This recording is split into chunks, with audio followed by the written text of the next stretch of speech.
Viral, pilu curhat wanita di Lampung menjanda gegara suami mendadak balik ke mantan istri.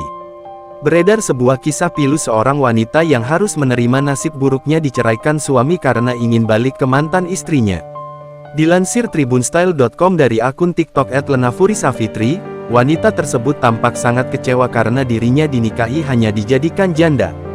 Diceritakannya, mulanya wanita itu kenalan dengan suaminya hanya sekitar 2 bulan saja dan langsung lamaran. Ternyata sang mantan suaminya itu telah berstatus duda dan sudah memiliki anak 1. Ia pun saat itu tak keberatan dan sudah menganggap anak dari suaminya seperti anak sendiri. Ketika menikah, suami memberikan mas kawin yang sangat banyak. Namun setelah menikah, mas kawin itu dijual lagi untuk membayar utang.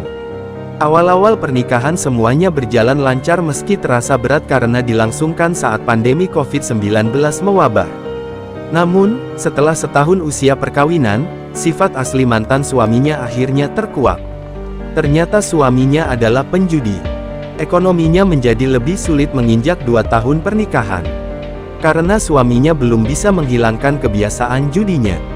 Menjelang 3 tahun pernikahan, ekonomi mereka sudah semakin baik karena saat itu rezeki mengalir dari pintu mana saja.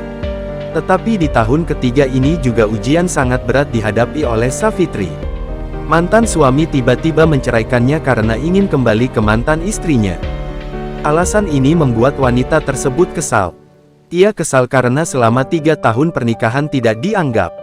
Adapun alasan anak juga menjadi persoalan pernikahan mereka saat itu. Kisah ini pun langsung viral dan mendapat komentar dari para warganet.